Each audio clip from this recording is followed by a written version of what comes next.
Hi, welcome to Talking Books and Stuff, the program that talks all about books and writing and stuff.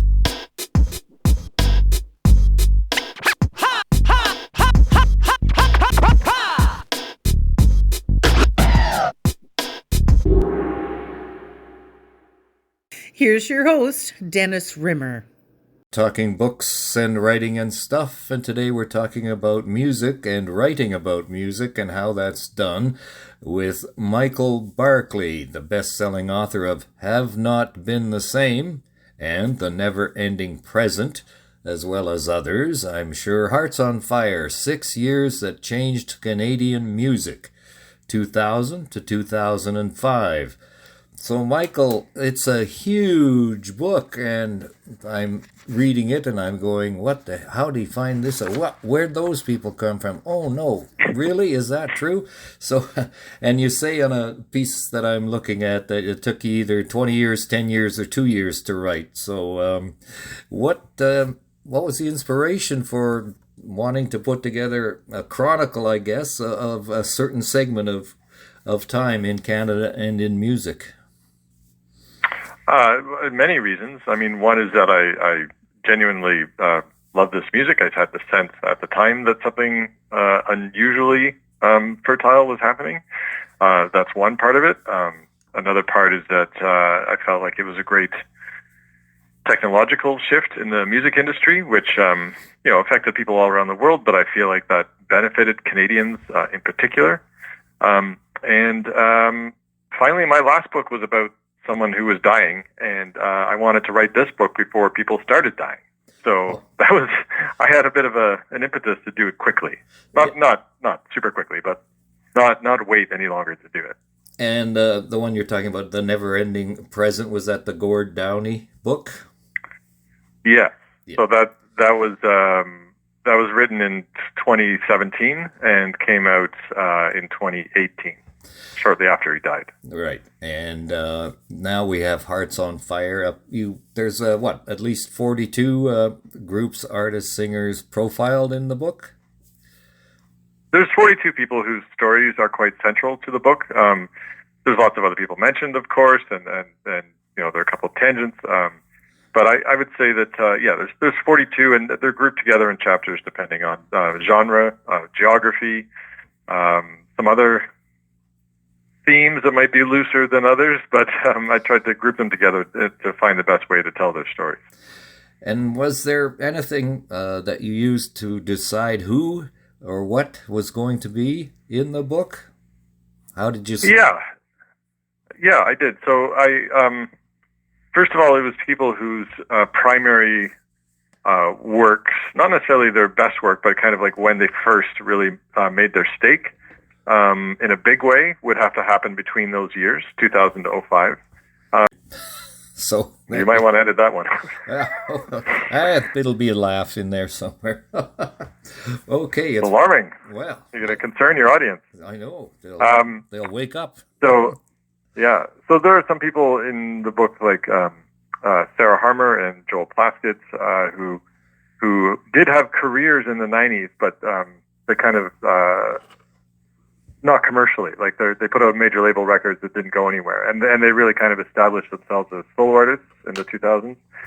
So that was one criteria: is just like who's kind of defining early work happened in that time period. Another was their path to success. So if someone signed to a major label and had big hits on radio, that's great. That's not who I wanted to talk about, because that's a story that's been told 1,000 times. Because it was the time of technological change, a time of, the dawn of file sharing, the dawn of online media, so things like message boards and blogs and eventually web magazines, online radio, all these new ways of disseminating music. I wanted to talk about people whose path to success came through those methods. And then finally, because I have lots of favorite Canadian acts, so I tried to limit it to people who did have international success. So, the history of Canadian music is that, like anywhere, like Ireland, Australia, whatever, there's bands that are only big in those countries, right, and don't really translate elsewhere. Mm-hmm. That's true even of Britain. You know, there's bands like Manic Street Preachers or Stereophonics or going back to Cliff Richard, you know, people who are really only big in Britain and don't translate elsewhere. Yeah. So, you know, Canada's no different there. So this was a time, though, when really a whole bunch of people en masse got the world's attention, and in different genres and in different ways. Canada's always been very good at producing pop stars or big rock bands. So a lot of our, you know, biggest names sound like either Loverboy or Celine Dion, you know, and not much in between. And this was a time when that really got busted wide open. And so people realized that Canada could be weird and innovative and interesting. And you know, the word Canadian artist was no longer a international punchline. Yes, and I'm from way back in the old days when the CRTC first brought in the CanCon rules in radio. That was the year I was born. Oh, well, there you go. And there was such a hullabaloo from all these old dyed-in-the-wool veterans, as they call. I don't want to do this. I'm not going to put this Canadian stuff on the air. If you want to have a hit record, you got to have it in the States first, then we'll play it up here. We're not going to do that. And I kept quiet, but I said to myself, if you don't, A, the radio waves are owned by the people, if you want to look at it that way, and B, how are they going to get a hit record if nobody plays a hit record? So we'd have groups, you know, singers that were big in Vancouver and nowhere else, or big in Toronto and nowhere else. And I don't know. I just kept quiet, and now it's proven to be a fact, right? Like, yeah. Did you have the Beaver Bin?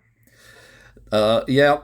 Something like that. That's what they call it. Yeah. Or they cram everything in between 11 and midnight. Or take a Guess Who record and cut it down to 1:30.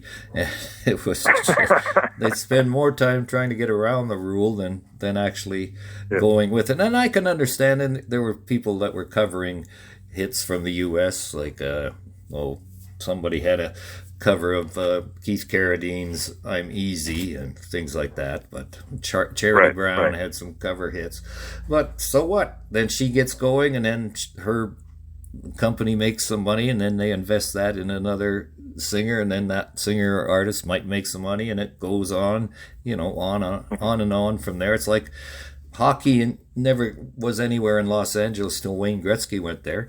So basically.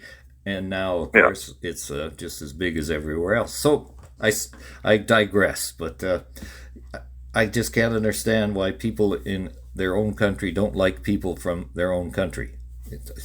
Well, they do, and I think that did change during.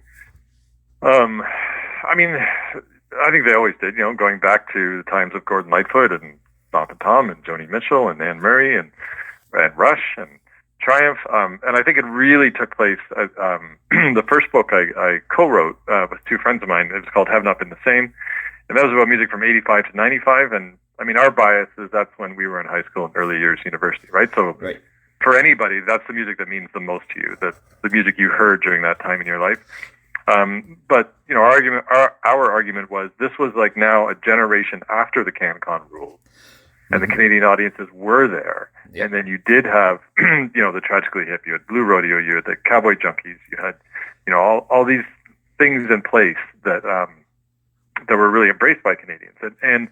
But again, not a lot of that stuff really translated abroad. Some of it certainly did. You know, Sarah McLachlan worked her ass off, like basically lived out of a suitcase for 2 years, just promoting the same record constantly.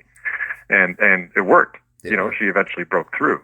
But you know, writing that book was like, so we wrote that book because we didn't think anyone else would write it about Canadian music of that time, because it just wasn't seen as sexy enough or commercially successful enough, because it was only big in Canada. You know, it's kind of the Blue Rodeo story. Yeah. But this time out, people did notice and people did care around the world. And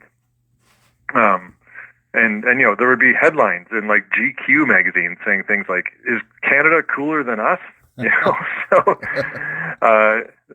there were tons of articles like that too. You know, New York Times, Spin magazine. You know, BBC did like a 3-hour radio special about Canadian music. Like, all this stuff was happening at that time. And as someone who grew up loving Canadian music and never seeing it in Rolling Stone or Spin or on the Tonight Show or whatever, like, it was really, I was like, okay, something different is happening here. And that's part of why I wanted to celebrate it. And it's Hearts on Fire, 6 years that changed Canadian music, 2000 to 2005 by Michael Barclay.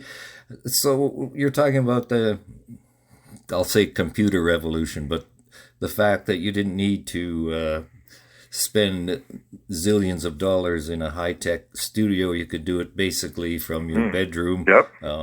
That's another big part of it. Absolutely. Isn't that what Justin Bieber did, basically? No, he did make high-end recordings in a big studio, but Justin Bieber, happens a couple of years after the time period I'm talking about, and he's not weird enough for me to be a fan of him. But his trajectory, is a direct lineage to this, because how did he become famous? He was a very early YouTube star. Yep. He was someone in his bedroom, cute kid. Was he 15 even? I don't even know how. He was very young when he first became famous, and then just filming himself in his bedroom, and that went viral, and that led to him becoming a sensation. So that story is indicative of kind of what happened with the people I'm talking about. Now, none of the people I'm talking about became teen heartthrobs and huge megastars the way Justin Bieber is, but the story about the technological change is absolutely very similar. And the technological change makes it possible for groups, they don't even have to maybe tour as much, or do they want to tour as much? Well, that's the other thing. You can be very selective about it. Well, there's two answers to that question. One is, I feel like one thing that really killed a lot of Canadian bands in particular, solo artists, a bit of a different beast, but Canadian bands, is having to drive from Thunder Bay to Regina. Right. It's grueling. Like, if you live in the States and if you're in the Eastern Seaboard, you can play like Philly, Boston, DC, New York City. Those are all like 3 or 4 hours away from each other max. And lots of other towns in between. And touring Canada is grueling. Everybody knows that. And that takes a psychological toll. If you're trying to keep a band together, that's very difficult. Financially, it's very difficult. So, now you didn't have to go to Edmonton to have people that are excited about your music. They were finding it themselves. It was being recommended to them through other ways. And you might not tour Edmonton or get to Edmonton until later. And people would be more selective. Now here, the other thing though, is that because this was the dawn of instant internet hype, right? Like, like people would be super excited about it. Records would leak before they come out, right? And then you get all this kind of online chatter about it on message boards and such. And by the time it comes out, people are like, "Oh, that's overhyped," But all the bands, artists I'm talking about, they were all amazing live, all of them, and they all brought this real earnest passion to what they were doing, which I don't think a lot of other bands of that time had necessarily. At the time, a band like the Strokes was considered the coolest things, and those guys acted like they didn't even want to be on stage, and then you get a band like Arcade Fire that comes along, and they just destroy. Like, your face is melted off, and you're really caught up, and everybody's singing together to songs they've heard for the first time that night, and that was true of many of these artists. So, they benefited from instant internet hype, but they could deliver, and when you're in the room with them and you're having that spiritual connection. And again, the bands I'm talking about don't necessarily even sound like each other. This book has some more aggressive acts in it. It has some country acts in it, some folky acts in it, some electronic acts in it. But they all brought something really unusual and different to their genre, and delivered live. And that's a huge difference. I've just been flipping through as we talk, so maybe we can discuss just some certain people that you profiled in the book, in condensed versions, of course. But Kathleen Edwards' story caught my eye, where she would, I didn't think of this, a good idea, phone record stores and find out, where she could play and things like that, rather than the other way around. That seemed interesting.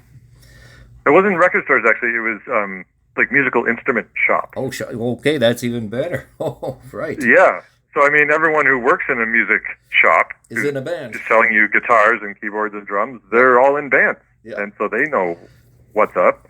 I mean, she had friends who worked at Songbird Music in Ottawa. There was a Songbird in Toronto briefly, too. But anyway, so she was kind of connected with that scene in Ottawa. And it's a brilliant move. And I mean, she had maximum hustle, and her first tour across the country, like before she had a record out, I think she had a little EP that she funded with her grandmother's inheritance, Right, and then bought a station wagon and drove across the country. Yeah, 88 Chevy Suburban and a recording gig, as it were. So that's great. Yeah. Yep. And Hot Heat. I always liked that name. What happened to them? Well, they did very, very well. They're a band that I think often gets lost in the shuffle because they were cute young boys and they were yelpy and they dressed very fashionably. So they kind of I don't want to say they came and went quickly. They were around for a good 10 years, and they were kind of an early adopter of a lot of the trends of the early 2000s musically, and they did very well in the States. They were signed to a major label there after being a big independent success story. There's a great story in the book about them playing a major radio festival in Los Angeles, the CanRock Festival, and playing right after kind of some new wave legends who were very grumpy about the fact these kids were going on after them. And then as it was Echo and the Bunnymen, and as Echo and the Bunnymen were finishing their set, the singer goes, "Top that!" into the microphone. And then the way the stage was set up is a rotating stage, so there's actually no pause between acts, like no changeover.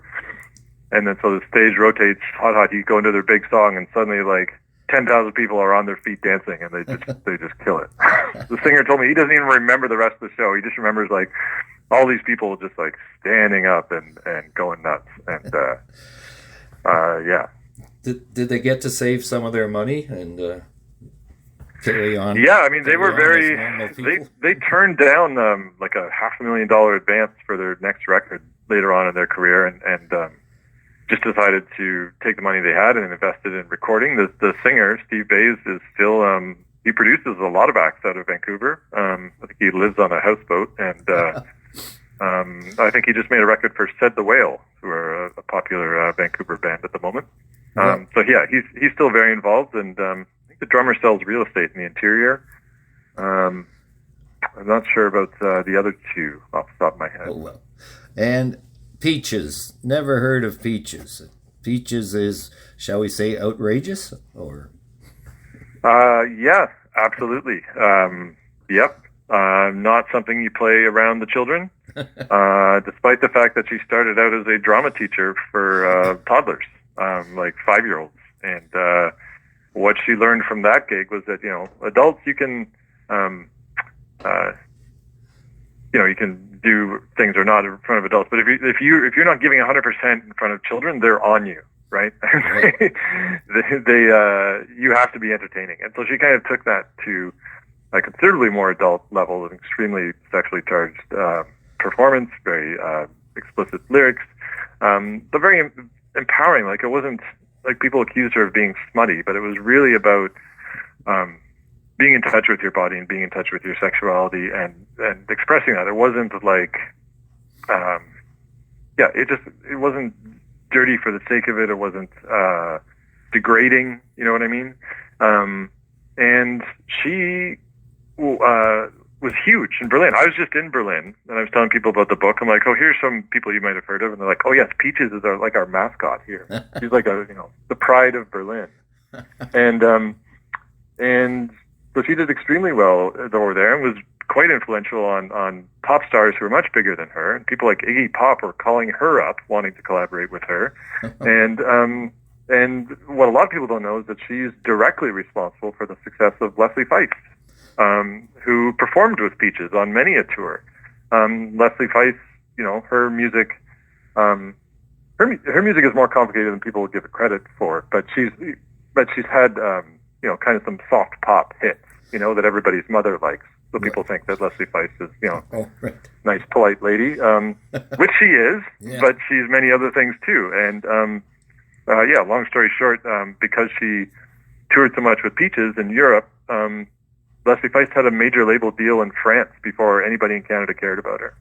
In the business, that is. Her peers cared about her, but in the business, nobody cared until she got a deal in France. That's super. And Michael Barclay's talking about Hearts on Fire, 6 years that changed Canadian music. Michael, what about yourself? Where did you grow up, and why did you get interested in music journalism, shall I say? I grew up in Scarborough, Ontario, which is a suburb of Toronto, and I grew up listening to 1050 Chum.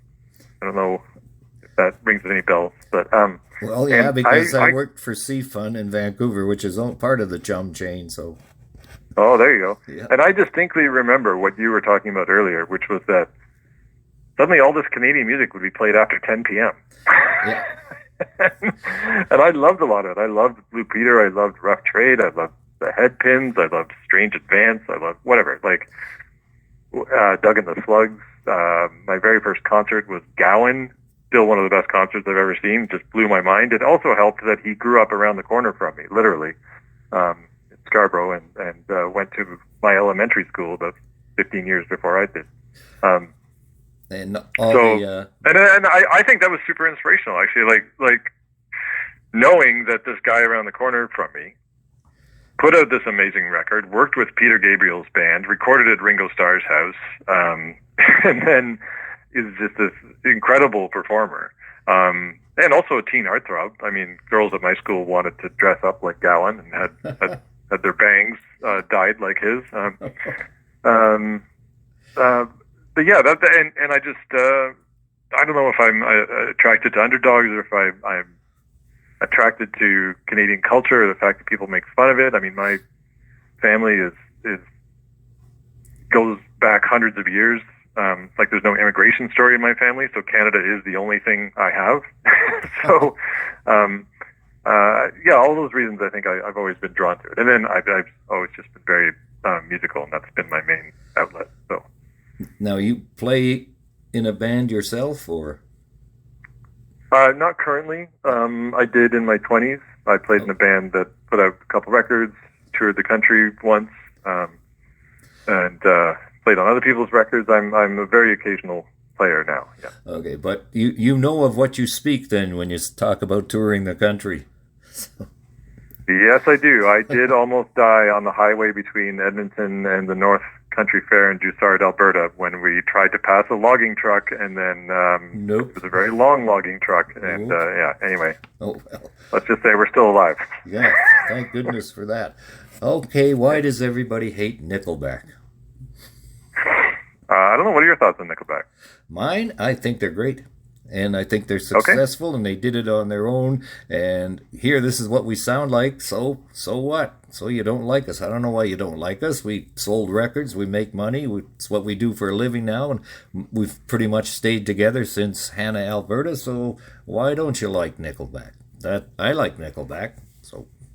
Well, it's musical taste, and I think they sound like constipated Fort McMurray oil workers. So that's my personal opinion. I don't like the band Creed. I don't even like Pearl Jam. That's like not my kind of music. So If that's your kind of music, more power to you. And you can't fault them for working hard. They worked their ass off, and they were hustlers. They weren't going to sit around and wait for someone else to do it for them. They aggressively pursued what they ended up achieving.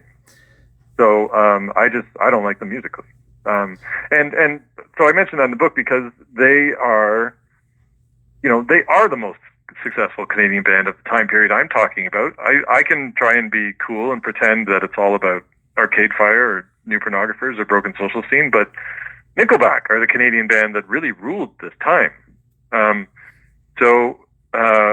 Internationally. And they also sold physical copies of their records, Yeah. Which, although I would argue that one of the really weird things about writing about this time is that there are no metrics. right? Because of file sharing, because of online stuff, nobody knows. Like, if Arcade Fire sold 500,000 copies of their first record, I would argue that 5 million people had that album on their computer, right? Right. And there's no way to measure that. Nowadays, streaming is quite transparent, a little bit too transparent. And, you can see who's being streamed and who's not. And in the old days, you'd have SoundScan charts that would tell you exactly who's scanning the barcodes at the retail. But these 6 years in particular, kind of before the iTunes store really takes hold and everything else, we have no idea how popular these bands are. That's really interesting to me. But Nickelback actually did sell like at least 10 million copies of that one record, and many more million after that, right? So right. I do have a couple pages in the book where I talk about that directly. But nodding to what I said at the top of the interview, they were a major label band, they were big on corporate rock radio, and that's a story often told, and that's not the story I wanted to tell. So I focused on talking about other people. But, someday someone will write a Nickelback book. So. That's fine, exactly. But I just, every time you turn around, somebody makes or tries to make a joke about Nickelback. And what's the point? You like it or you don't like it? Well, there's a great point made. So Nickelback shared a drummer with one of my favorite songwriters of all time, a guy from Alberta named Blund, country singer. Yes, that's next. They're both from like southern Alberta. Yep.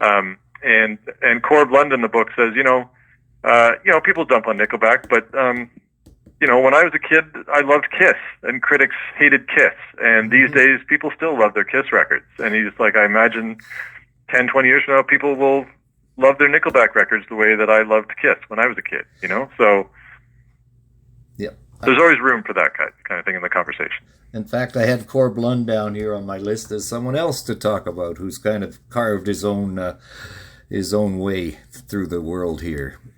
And what was... Yeah. Yeah. So... Yeah, I think I met him in 2004 or 2005, something like that. So nice. Yeah, I'm a huge fan. Such a gentleman. Very, very smart man. Very smart man. Lyrically and musically. Like, I think that he gets a lot of credit for his lyrics, for being such a great storyteller, for really being hyper regional, talking about like Alberta ranch culture. Yeah. But I think musically, he doesn't get enough credit because his melodies are just stunning. They're like Gordon Lightfoot level melodies, and his playing, like he went to jazz school in Edmonton, at Grant MacEwan, and he's a great player. His band are all phenomenal players. That's a big part of it too. And so he started out in this really strange band called the Smalls, who were kind of punk, kind of metal, kind of prog with jazz in it, and they would cover Aretha Franklin songs, like weird and huge in Alberta and kind of interior BC and I think Saskatchewan as well, but yeah. That's kind of it. Like, didn't really get beyond that, maybe for obvious reasons because they're weird. And maybe if they had come around 10 years later, they would have found an audience through online methods. Who knows? But just a killer live band, very beloved in their home territory. But weren't going anywhere. And then Corb, when that ended, he was like, "I'm just going to do country music. That's what I grew up with. I do love it." He'd already put out a couple of small solo records. Didn't really promote them that much because he was with the Smalls. And then as soon as he went full country, he made one of the best records I've ever heard in my life, called $5 Bill. And he's made many more great records since then. And does well in Texas and does well in central U.S., certainly like similar cultures to his own, in Montana and North Dakota and such, Colorado. Right. Was very big in Australia for a while. He's played Glastonbury in the U.K. And his most recent record, there's a magazine devoted to that kind of music, so-called Americana music. And his last record was one of their top 10 records of the year, right? Top 10 records of the year, right next to Lucinda Williams and Jason Isbell and kind of other legends in that genre. So he definitely has that respect now. That's right. And there's so many others we could talk about. Who is the biggest hearts, like Arcade Fire, Alexis on Fire? Yeah. Tegan and Sarah, who is the biggest of that big group? Is there one collection or conglomeration that stands out and is just carried on their success from 2000 till now? Yeah, I mean, Arcade Fire play arenas, you know. Nobody else in this book plays arenas. And they play them around the world, in Brazil, in Europe, in Asia, you know. They have a new record coming out next week. They're playing Saturday Night Live next week. I'm sure they'll announce a tour quite soon. Commercially, I would say they're the biggest in this book. Leslie Feist as well, although she has taken a very careful approach to her career, and she's made a lot of non-commercial moves ever since she had a really huge hit. I think she was like, I've seen that world, and I don't really want to be in that world. So I'm just going to do my own thing. I'm going to invest the money I made into doing something that won't necessarily appeal to everybody. And then you have Tegan and Sarah, who, you know, they sang that song from the Lego Movie. I mean, they played on the Oscars. They're currently shooting a TV series based on their high school memoir. And their fans are you know, their fans love them, and then rightfully so. They're fascinating women, both of them. Just a total delight to talk to. Just hilarious, super smart, and they've had big pop hits. You know, like Taylor Swift invited them on stage to sing with her. They didn't have big pop hits during the time I'm talking about. Right. Their pop success didn't come until maybe 8 years later. But they're definitely part of this story, and they worked with the New Pornographers, and they worked with Hawksley Workman, and they were very much kind of a Canadian indie act in the beginning. So they totally fit into this narrative. And we're going to wrap things up here with Michael Barclay, Hearts on Fire, 6 years that changed Canadian music, 2000 to 2005. What's next in your pipeline? I'm looking for a job, so if you know someone hiring, send them my way, please. Okay. Michael Barclay's looking for a job, so contact him through ECW Press, and we'll see what happens. Right. Okay. Michael, thank you very much, and best of luck with this project. Okay, thank you so much for having me today. Thank you for visiting with us today. This is Talking Books and Stuff with Dennis Rimmer. Contact him at dennis@talkingbooks.tk.